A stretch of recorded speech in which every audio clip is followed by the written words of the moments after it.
ठीक है, अभी जो हम करने वाले ना ये मेन बहुत ज्यादा इंपॉर्टेंट रखता है, इसका बहुत इंपॉर्टेंट रोल है। अगर आप प्रैक्टिकल जब क्वेश्चन करोगे, न्यूमेरिकल जब क्वेश्चंस करोगे, तो उसमें इन तीनों चीज का बहुत ज्यादा इंपॉर्टेंट रोल होता है। जैसे जैसे बेसिक से हम आगे बढ़ते जाते हैं और हायर लेवल की ओर जाते हैं, है ना, चाहे आप फिर कॉर्पोरेट अकाउंटिंग कर रहे हो, चाहे आप फिर मैनेजमेंट अकाउंटिंग कर रहे हो, और चाहे फाइनेंशियल अकाउंटिंग कर रहे हो, जो अकाउंटिंग के अंदर इन तीनों का बहुत इंपॉर्टेंट रोल है। और अधिकतर स्टूडेंट क्या करते हैं, अकाउंटिंग तो करना सीख जाते हैं, डेबिट क्रेडिट करना, जर्नल बनाना, लेजर बनाना, ट्रायल बैलेंस बनाना, फाइनल अकाउंट तक तो ठीक है। लेकिन जब उसके आगे फर्दर एडवांस स्टडी करते हैं, जब और बहुत बड़े बड़े चैप्टर्स जब उनके सामने आते हैं अकाउंट्स के, तब ये वाले कॉन्सेप्ट बहुत काम आते हैं। तो नो डाउट ये वाले कॉन्सेप्ट आपके बेसिक में भी काम आते हैं और आगे भी काम आते हैं, तो इसको हम करते हैं। ये क्या कॉन्सेप्ट है, ये कॉन्सेप्ट आता है यहां से, अकाउंटिंग प्रिंसिपल्स, यानी कि लेखांकन सिद्धांत। भाई अकाउंटिंग करने के कुछ प्रिंसिपल्स बने हुए ना, सिद्धांत बने हुए हैं। हर चीज के प्रिंसिपल्स होते हैं ना, सिद्धांत होते हैं, उसी के आधार पर वो काम किया जाता है। तो ऐसे कैसे अकाउंटिंग करने के भी कुछ प्रिंसिपल है ना, वरना हो सकता है कोई बंदा अकाउंटिंग अपने हिसाब से कर रहा है, कोई कैसे कर रहा है, कोई कंपनी कैसे कर रही है, सब अपने अपने प्रिंसिपल अगर फॉलो करने लग गए, अपने सिद्धांत खुद के ही बना लिए, तो फिर अकाउंटिंग सही नहीं होगी। कैसे, मेरे जो अकाउंटिंग से रिजल्ट आएंगे वो कुछ और होंगे, किसी और के जो रिजल्ट आएंगे उसने कुछ और प्रिंसिपल फॉलो किए हैं। तो सभी कंपनीज के, सभी बिजनेस के जो रिजल्ट्स आएंगे वो बिल्कुल अलग कॉन्सेप्ट के ऊपर बेस्ड होंगे, जिसकी वजह से उनको कंपेयर नहीं किया जा सकता, उनकी तुलना नहीं कर पाएंगे, है ना। तो इसमें बोलते हैं कि एक रूपता नहीं आएगी, है ना, यूनिफॉर्मिटी नहीं आएगी, उनमें एक रूपता आएगी नहीं कभी भी, और ना ही वो कंपेरेबल होंगे, और कंपेरेबल ही नहीं होंगे तो वो रिजल्ट कुछ काम के नहीं होंगे। तो सभी लोग एक जैसी अकाउंटिंग करें, सभी लोग, सभी कंपनीज, और अभी तो पूरे वर्ल्ड लेवल पर लगभग एक जैसी अकाउंटिंग की जाती है। तो वो एक जैसी अकाउंटिंग कैसे करेंगे, उसका बेस क्या होगा, उसका आधार क्या होगा, वो होंगे अकाउंटिंग प्रिंसिपल्स। ये वाले मतलब बोल दिए इन्होंने कि ये प्रिंसिपल्स हैं, सभी लोग इन प्रिंसिपल्स को फॉलो करके अकाउंटिंग करोगे। तो अब सभी लोग एक ही प्रिंसिपल को, एक ही बात को जब फॉलो करेंगे, एक ही सिद्धांत को जब फॉलो करेंगे, तो सबके जो रिजल्ट आएंगे वो उसी प्रिंसिपल के ऊपर बेस्ड होंगे। तो अब वे एक दूसरे के रिजल्ट को क्या कर सकते हैं, कंपेयर कर सकते हैं। ओके, अब ये लेखांकन सिद्धांत जो है ये क्या है, ये लेखांकन सिद्धांत जो है फर्स्ट टाइम पैटन एंड लिटिलटन ने बोला था कि ये जो सिद्धांत है, जो प्रिंसिपल्स है, इन्हीं को बोला जाता है स्टैंडर्ड। कौन से स्टैंडर्ड, अकाउंटिंग स्टैंडर्ड। तो सिद्धांत और कुछ नहीं है, अकाउंटिंग स्टैंडर्ड है, जिसको हिंदी में बोला जाता है लेखांकन मानक। आपने अकाउंटिंग स्टैंडर्ड के बारे में बहुत सुना होगा, जिसको हमारे इंडिया के अंदर ICAI, institute of chartered accountant of India, issue करता है। हमारे इंडिया के अंदर जितने भी अकाउंटिंग स्टैंडर्ड्स है, यानी कि अकाउंटिंग प्रिंसिपल्स है, वो कौन इशू करता है, ICAI, institute of chartered accountant of India, ये इशू करता है। ओके, ठीक है। और फिर हम सभी लोग उसी प्रिंसिपल को फॉलो करते हुए अकाउंटिंग करते हैं, जिसकी वजह से इंडिया की सारी कंपनियों की अकाउंटिंग इन्हीं प्रिंसिपल के ऊपर बेस्ड होती है। इसलिए सभी जो कंपनीज है उनके रिजल्ट को आपस में कंपेयर किया जा सकता है, उनकी आपस में तुलना की जाती है। तो अकाउंटिंग प्रिंसिपल कुछ भी नहीं है, अकाउंटिंग प्रिंसिपल क्या है, अकाउंटिंग स्टैंडर्ड है। ओके, ठीक है। इसको और बेहतर समझे तो देखिए, वो है यहां पर IFRS, international financial reporting standards, इनको इशू किया है इंटरनेशनल अकाउंटिंग स्टैंडर्ड बोर्ड ने, है ना। इसका नाम, ये आगे मैं डिटेल में पढ़ाऊंगा, वैसे आप बोलो तो थोड़ा बहुत बता देता हूं। इंटरनेशनल फाइनेंशियल रिपोर्टिंग स्टैंडर्ड्स, ठीक है। और इंटरनेशनल फाइनेंशियल रिपोर्टिंग स्टैंडर्ड जो है वो किसने इशू किए हैं, IASB, यानी कि इंटरनेशनल अकाउंटिंग स्टैंडर्ड बोर्ड, ठीक है, उसने इशू कर रखे हैं। और मतलब उसने ये जारी किए हैं, लेकिन कैसे जारी किए, इन स्टैंडर्ड्स को बनाया किसने है, किस, तो एक कमेटी है, इंटरनेशनल अकाउंटिंग स्टैंडर्ड कमेटी। तो इंटरनेशनल अकाउंटिंग स्टैंडर्ड कमेटी जो है वो इंटरनेशनल लेवल पर अकाउंटिंग प्रिंसिपल बनाता है। ठीक है, और उसको इशू करता है IASB, international accounting standard board, और उन प्रिंसिपल को इंटरनेशनल लेवल पे क्या बोला जाता है, international financial reporting standard. Okay, अब ये सेम चीज अगर इंडिया में देखिए, ये तो इंटरनेशनल लेवल की बात हो गई, अंतरराष्ट्रीय स्तर की बात हो गई। अगर इंडिया में देखिए तो इंडिया में जो ICAI है, institute of chartered accountant of India, I मतलब इंस्टीट्यूट, सी मतलब चार्टर्ड, ए मतलब अकाउंटेंट, आई मतलब India, institute of chartered accountant of India ICAI, जो CA करवाता है, CA का कोर्स करवाता है, चार्टर्ड अकाउंटेंसी का कोर्स करवाता है, और भी बहुत सारे कोर्सेज करवाता है। तो ICAI जो है उसने ASB अकाउंटिंग स्टैंडर्ड बोर्ड इसने बना के अकाउंटिंग स्टैंडर्ड बोर्ड का गठन किया, ASB अकाउंटिंग स्टैंडर्ड बोर्ड। और अकाउंटिंग स्टैंडर्ड बोर्ड ने क्या किया, इंडियस इशू कर दी। इंडियस मतलब इंडियन अकाउंटिंग स्टैंडर्ड, और हमारे इंडिया के अंदर यही इंडियस को क्या किया जाता है, फॉलो किया जाता है। अब आप बोलेंगे सर IFRS और इंडियस में क्या कोई अंतर है, या दोनों एक ही है? लगभग दोनों एक जैसे ही है, कोई अंतर नहीं। अगर अंतर करेंगे तो फिर हमारी जो इंडियन अकाउंटिंग जो की गई है वो वर्ल्ड की जो कंपनीज में अकाउंटिंग हो रही है उनसे कंपेयर कैसे करेंगे हम? क्योंकि आज तो पता है ना, पूरा विश्व एक गांव की तरह है। कैसे गांव की तरह भैया? इतना बड़ा विश्व गांव कैसे हो? कहने का मतलब गांव जितना, एक गांव में जैसे लोग एक दूसरे को कैसे जानते हैं, ऐसे पूरे वर्ल्ड लेवल पर एक लोग एक दूसरे से जान पहचान कर सकते हैं घर बैठे बैठे। क्यों? इंटरनेट, और भी बहुत सारी चीजें हैं, है ना। तो अभी विश्व में पूरे वर्ल्ड लेवल पर आप बिजनेस कर सकते हैं, आप घर बैठे जो है पूरी दुनिया में बिजनेस कर सकते हैं, बहुत सारे लोग करते भी। ओके, अमेजन वगैरह जो है ये इनके फाउंडर कौन है ना। तो और जो टाटा है हमारा, उस टाटा कंपनी जो है पूरे सुई से लेके बोलते हैं एरोप्लेन तक बनाती है, और पूरे 7 कॉन्टिनेंट तक फैली हुई है, पूरे विश्व में फैली हुई है टाटा, है ना। टाटा ग्रुप की बहुत सारी कंपनीज। तो विश्व पूरा एक गांव की तरह है अभी, है ना, व्यापार के दृष्टिकोण से, बिजनेस के दृष्टिकोण से। तो सभी कंपनियों के जो अकाउंटिंग स्टैंडर्ड्स है, यानी कि उनके अकाउंटिंग प्रिंसिपल्स है, वो क्या होने चाहिए, एक जैसे होने चाहिए, नहीं तो फिर वे रिजल्ट को कंपेयर नहीं कर पाएंगे। और बहुत सारे इन्वेस्टर जो है, जैसे कि कोई USA के अंदर एक इन्वेस्टर बैठा हुआ है, वो सोच रहा है कि इस इंडियन कंपनी में पैसा लगाऊं या नहीं लगाऊं, तो वो क्या करेगा, इंडियन कंपनी के फाइनेंशियल स्टेटमेंट यानी कि उसके फाइनल अकाउंट्स वगैरह, उसकी रिपोर्ट मंगाएगा। अब उसको रिपोर्ट समझ ही नहीं आएगी उसको रिपोर्ट, क्योंकि उसको तो USA वाले प्रिंसिपल समझ में आते हैं, कॉन्सेप्ट समझ में आते हैं। लेकिन इंडिया की भी अगर उसी की तरह हो तो वो समझ के फिर इन्वेस्ट कर सकता है। इसीलिए पूरे वर्ल्ड लेवल पर जितनी भी कंपनीज है ना, उनकी अकाउंटिंग एक जैसी होनी चाहिए, ताकि थोड़ा बहुत कल्चरल या किसी वजह से, सोसाइटी की वजह से, थोड़ा बहुत लोगों की थिंकिंग की वजह से परिवर्तन हो सकता है, लेकिन कोई इंपॉर्टेंट परिवर्तन नहीं होता है, चेंजेस नहीं होते।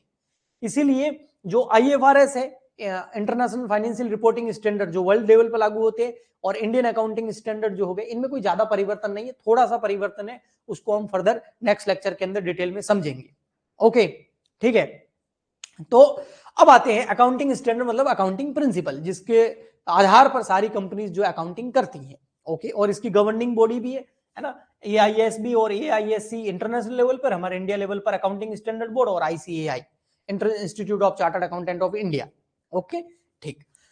अब बात आती है कि भैया ये अकाउंटिंग प्रिंसिपल जो है ये बनाए कैसे गए, इस अकाउंटिंग प्रिंसिपल को बनाया कैसे गया, मतलब किस आधार पे इन अकाउंटिंग प्रिंसिपल को बनाया गया। तो कोई भी सिद्धांत, अकाउंटिंग छोड़ो, सिर्फ प्रिंसिपल को ले लो, कोई भी सिद्धांत जो होता है ना वो बेस्ड होता है किस पर, कॉन्सेप्ट पर। कॉन्सेप्ट मतलब अवधारणाओं पर। कोई भी सिद्धांत बनता है ना, उसके नीचे कोई ना कोई कॉन्सेप्ट होता है। जैसे बिल्डिंग खड़ी हुई है तो उसके नीचे एक नींव होती है, नींव के ऊपर पूरी बिल्डिंग खड़ी हुई है ना। तो ये अकाउंटिंग प्रिंसिपल बनाए ना, तो इसके पीछे क्या होता है, कॉन्सेप्ट होता है। उस कॉन्सेप्ट, उस अवधारणा के बेस पर ही प्रिंसिपल बनते हैं। तो ऐसे कैसे, जो अकाउंटिंग कॉन्सेप्ट है हमारे, कौन से कॉन्सेप्ट है, अकाउंटिंग कॉन्सेप्ट। कौन से कॉन्सेप्ट, अकाउंटिंग कॉन्सेप्ट। उन अकाउंटिंग कॉन्सेप्ट के बेस पर ही, जिसको हिंदी में लेखांकन अवधारणाएं बोलती हैं, उनके बेस पर ही क्या बनाए गए हैं, अकाउंटिंग प्रिंसिपल बनाए गए हैं, लेखांकन सिद्धांत बनाए गए हैं। तो जितने भी प्रिंसिपल बने हुए हैं वो किसके आधार पर बनाए गए हैं, अकाउंटिंग कॉन्सेप्ट। अकाउंटिंग कॉन्सेप्ट क्या होता है, बेसिक एजम्पशन होती है, एक बेसिक सी मान्यताएं होती है ना, बेसिक सी मान्यताएं बोल सकते हैं आप। बेस ऑफ फाइनेंशियल स्टेटमेंट, ये फाइनेंशियल स्टेटमेंट का बेस होता है। Base of accounting principle, accounting principle का ये आधार है। जैसे एक बिल्डिंग खड़ी है, उसका आधार क्या है, नींव। ऐसे कैसे जितने भी अकाउंटिंग प्रिंसिपल नाम की जो बिल्डिंग खड़ी है उसका आधार क्या है, ये अकाउंटिंग कॉन्सेप्ट। ये कौन कौन से हैं, ये रहे सारे। ये सारे अकाउंटिंग कॉन्सेप्ट है, इसके आधार पर ही प्रिंसिपल बनाए जाते हैं। जितने भी अकाउंटिंग स्टैंडर्ड बने हुए हैं, अकाउंटिंग प्रिंसिपल बने, उनका आधार ये है। ये कौन कौन से हैं देखिए, डिटेल में हम पढ़ेंगे आगे।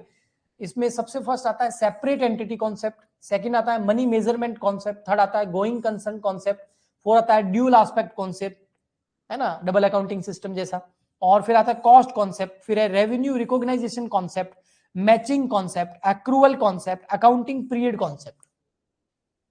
जिनको ये सारे ये प्रिंसिपल्स अच्छे से आते हैं ना, वो अकाउंटिंग स्टैंडर्ड को बहुत अच्छे से समझ सकता है। फिर जिसको नींव बनानी आ गई ना, वो बिल्डिंग बना देगा। अब जिसको नींव डालनी आती नहीं है, वो बिल्डिंग कैसे बनाएगा, है ना। तो लोग क्या करते हैं, अधिकतर अकाउंटिंग स्टैंडर्ड जो है, इंडियन अकाउंटिंग स्टैंडर्ड, उसको रटने की कोशिश करते हैं, लेकिन उसका कभी बेस समझने की कोशिश नहीं करते हैं। लेकिन हम क्या करेंगे, पहले इस बेस को समझ लेंगे, फिर वो अपने आप ही समझ में आ जाएगा। ओके, तो ये सारे कॉन्सेप्ट है, लेकिन हम और पीछे जाएंगे, हम इतना जल्दी इनको नहीं करेंगे। हम क्या करेंगे, हम बोलेंगे भैया अच्छा ये बताओ, हमें तो ये बता दो कि ये जो अकाउंटिंग कॉन्सेप्ट है, इसके बेस पे क्या बनाए गए हैं, अकाउंटिंग प्रिंसिपल। सही बोला, यानी कि अकाउंटिंग प्रिंसिपल का आधार ये है। ये अकाउंटिंग कॉन्सेप्ट कहां से आए, ये जो बेसिक एजम्पशंस है, ये कहां से आई? तो सर ये आई है अकाउंटिंग कन्वेंशन से, अकाउंटिंग कन्वेंशन यानी कि लेखांकन परंपराओं से। अच्छा, मूल जड़ ये है क्या? हाँ, अकाउंटिंग कन्वेंशन से आई अकाउंटिंग कॉन्सेप्ट, और अकाउंटिंग कॉन्सेप्ट के आधार पर बनाए गए अकाउंटिंग प्रिंसिपल। यानी कि सबसे पहले लेखांकन परंपराएं आई, उसके बाद कुछ लेखांकन अवधारणाएं बनी, और उसके बाद में लेखांकन सिद्धांत बने। जैसे जीवन कैसे जीना है, इसके सबसे पहले क्या बने होंगे? क्या सबसे पहले सिद्धांत बन गए कि कपड़े पहनने चाहिए, है ना, साफ सुथरा रहना चाहिए, रोज सुबह नहाना चाहिए, ठीक है, ये सारे, अगर नॉर्मल लाइफ अच्छे से आपको जीनी है, स्वस्थ शरीर रखना है, तो एक्सरसाइज करनी चाहिए, ये तो एक प्रिंसिपल हो गया कि ऐसे एक्सरसाइज करनी चाहिए। लेकिन ये कहां से आया? ये कॉन्सेप्ट होगा कुछ ना कुछ, वो कॉन्सेप्ट कहां से आया? वो कन्वेंशन से आया, परंपरा से आया। सबसे पहले जो आती है, अकाउंटिंग छोड़ो, नॉर्मल बात करें तो सबसे पहले आते हैं कन्वेंशन यानी कि परंपराएं आती है। एक समूह जो होता है लोगों का, वो किसी चीज को सब जने करना, यूज करना स्टार्ट कर जाते हैं, और वो धीरे धीरे परंपरा बन जाती है। जैसे फॉर एग्जाम्पल के लिए, जब हम जो मनाते हैं, दीपावली मनाते हैं, तो उसका जो दीपावली मनाते हैं उसका आधार है कि भाई राम जी जो है वो रावण को हराने के बाद में लंका से कहां आए, अयोध्या में आए। तो उनकी खुशी के लिए क्या किया गया, उस पूरा अयोध्या खुश हो गया कि हमारे राजा आ गए, राम जी आ गए, है ना। तो उन्होंने क्या किया, दीपक जलाए, खुशियां मनाई, मिठाई बांटी, है ना। तो उससे दीपावली का त्योहार स्टार्ट हुआ, ऐसा माना जाता है। ओके, ठीक। लेकिन पटाखे कहां से आए? उस टाइम तो पटाखे होते नहीं थे। वो क्या हुआ, वो बाद में दीपावली मनाते गए, जब पटाखों का आविष्कार हो गया, क्रैकर्स का आविष्कार हो गया, तो किसी ने खुशी में, है ना, पटाखे खुशी में छोड़े जाते हैं, है ना, मातम में तो फोड़ते नहीं है पटाखे, नहीं तो लोग फोड़ेंगे पकड़ के, ये क्या कर रहा है ना।